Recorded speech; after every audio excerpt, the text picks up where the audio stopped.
Well, hey folks, it's your old pal King Waspinator. Welcome back to Total Party Skills, and I am ignorant of Tolkien, or at least according to a comment I saw yesterday. Ignorant of Tolkien, because I dared say that Rings of Power is salvageable. I feel there's a little bit of surface idiocy in that comment right off the bat, because kind of written in the very language of saying something is salvageable is implying that I think that in its current form, it's a fucking wreck. I'm just saying you can haul that carcass up from the bottom of the sea and put a little elbow grease in it, and you might get a functional boat out of the thing again, but apparently even that's a bridge too far for some people. It started to get, my mind ticking over, and just how fundamentalist the anti-woke side of nerddom kind of acts about things. It ties in with D&D too. It's not with everything, but certainly the fantasy and science fiction products out there that especially leaned into trying to create some sort of mythological sense, like Star Wars and The Lord of the Rings, seems to bring this streak out of people. And since my reflex in a lot of cases is to go for the heretical position, I'm just going to come out and say Tolkien was not a prophet of God. It's not Abraham, Moses, Jesus, Muhammad, Tolkien. He's not part of any such chain. He was just a dude who wrote some books. They weren't perfect books. They were certainly creative, especially considering their time, but also derivative in their own ways too, in ways that we kind of forgot because we're a century removed from their creation and all that kind of stuff. So we don't really, we're not really able to properly frame and see the things that he was drawing from to write these books. But just the entire way people are acting about a lot of these things, Dungeons and Dragons, how people like revere Gary Gygax or reject Gary Gygax. Star Wars, as mentioned, is just so much stuff. Just because these are books that are written down doesn't make them holy texts, right? These were just people, normal people. J.R.R. Tolkien had to burp and fart and take a shit and piss, and he liked to fuck his wife and scratch his ass and do all the normal little mundane average things that everyone does. He wasn't floating above the crowd in a lotus position. He wasn't channeling, the divine revolution from Iluvatar or the Valar, where the fuck. Morgoth isn't real. Sauron isn't real. None of that's real. It's not actual real mythology, even to the point that whether it's true or not that he was trying to create a new mythology for England. England already had mythology.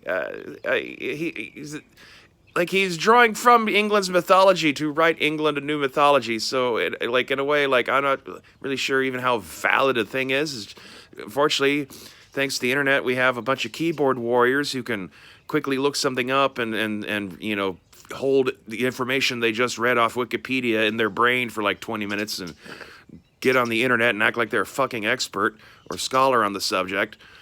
And then as time goes on, just the few tidbits and talking points they wanted to mine out of the thing are what sticks with them and then kind of slowly becomes the truth in all this.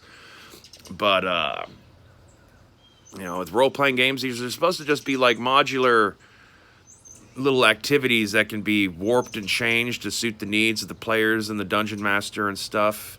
These are not commandments from on high that have to be followed exactly as is, or you're creating some sort of sin. To the degree that there's this fundamentalist streak amongst some D&D players about how one must interpret the holy books and present, the evil races of Satan and all that, how much of that is tied because of the fact that D&D is very derived from Tolkien's work. Other role-playing games don't seem to be treated with such holy gloves, this isn't some sacred relic. People don't get this uptight over little tweaks to cyberpunk or, GURPS or anything else. But, you want to add a different race or change how ability modifiers work in D&D, and suddenly the pitchforks come out. Is it learned behavior from the Satanic Panic? Maybe. I think, though, this is some sort of sign of a deep psychological thing that happens in humans, especially when humans group themselves around books, apparently. And I don't know. It's just interesting, I guess. Nerds are supposed to, present themselves as being the smarter, learned people in situations, and so and also especially with role playing game people, considering the struggles that had once been had between the lowly gamer and the wrath of the Baptist boycott back in the day, and the fucking hoops that pure and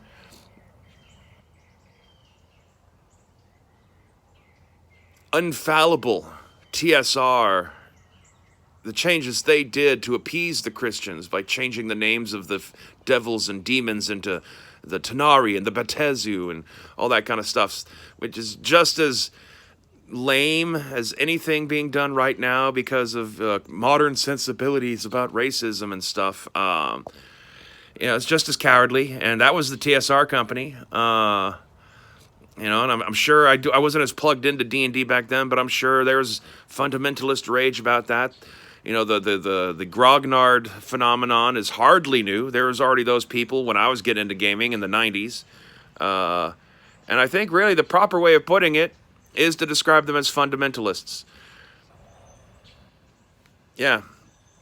And all I ask of you is if you feel like this somehow like is an indictment of you or I'm talking about you, well, perhaps instead of being angry and gnashing your teeth, take a moment, step back from yourself, gain a little perspective. Why are you acting like a person of religion of choice, getting extremely bent out of shape because someone made some off-color remark about your prophet of choice, kind of a thing. In an earlier age, if they tried to remake Lord of the Rings into Rings of Power back in the 17th century, would people have literally gathered up pitchforks and burned people alive for daring to say that this show isn't so bad? Frankly, I don't even understand. Like, it's not like Disney made this show. Just the automatic reflex to reject the show, like, years before it even was made. Like, what is that? It's not like it's Disney. Amazon's track record has not been terrible when it comes to making shows. Certainly everyone likes The Boys. There's tons of praise for that cartoon Invincible from very much multiple of the exact same channels that like royally talk shit about Rings of Power. It's not perfect. It's got bad pacing. It leans too high into constantly trying to be profound. And yet, though, there are still elements of it that are enjoyable. And, with a little work and some thought and some lessons learned, a second season could turn out to be a better product.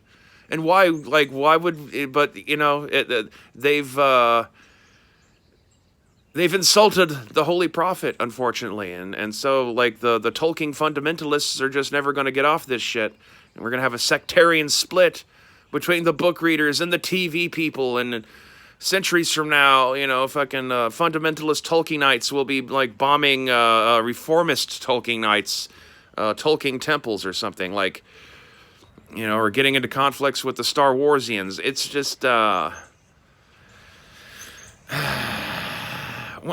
I said, this isn't necessarily about you, the person watching it. You're not the person who left the comment that got me thinking about this. I'm talking about general trends, hashtag not all, on all those other fucking platitudes that have to be said because everyone takes everything they hear extremely personally and thinks, like, I'm talking about you, you motherfucker. None of that kind of shit's going on. It's just, it's just a novel about elves and little people roaming around the woods and doing magical things, fighting trolls and taking long walks to go toss a ring out. This isn't apocalyptic end of the world shit. This isn't anything that makes any great revelation about the human character that hasn't been observed in tons of other books. And it's weird. You don't see this kind of fervor over like other like all the great novels of history, you know, like has anyone ever flipped out this much over a reboot of The Count of Monte Cristo, or you know, someone's gonna make a sacrilegious edition of War and Peace? Tolkien is not a religious figure. He was not a religious prophet. He was not trying to make a religion. He was a linguist who was trying to write a fantasy novel and using, mythological storytelling to be the basis for how words are formed, to then inform the setting later in the actual story he wanted to tell. Perhaps it would have been wiser for Amazon to have not tried to buy this branding, or to buy a different branding. As I like to say, had the Rings of Power been branded as a Dungeons and Dragons show, everyone would be ecstatic with how great it is. But it's not. It's put itself into a high standard on this beloved, treasured property. Oh, my childhood, I read The Hobbit when I was 4, don't you know? How dare you? How dare you? You know, seemingly kind of like, there wasn't even like this level of shit over the Peter Jackson Lord of the Rings, which made lots of little adjustments and changes. The thing that's just kind of funny just about the statement of "you ignorant of Tolkien if you think this is salvageable" is just, well, maybe you're ignorant of how film and TV adaptations work. You can't get a literal page-for-page, line-by-line translation of a book into a television show or a movie. Sacrifices have to be made, changes have to be made, lots of adjustments have to be made for it all to be contained and make sense and convey the information to the audience. And once again, the great irony of people reacting like negatively to me saying something even just slightly passively positive about the Rings of Power is, in my Rings of Power videos, like 95% of what I'm talking about is me talking about the flaws of the show and the things that bug me, or that, you know, don't really make sense or could have been done better. But daring to say that, you know, it's still possible to fix this motherfucker, well, that's a bridge too far. So I don't know. That's get a grip, guys. You know, get a grip. Maybe the fucking idiot moron meathead jocks who just want to argue about football all day, maybe they are actually the better crowd. And, you know, those of us constantly nitpicking over how people want to interpret the holy elves and their texts and all that kind of stuff. I don't know. Either way, feel free to leave more stimulating commentary in the comment section below. Hit like and subscribe. And as always, stay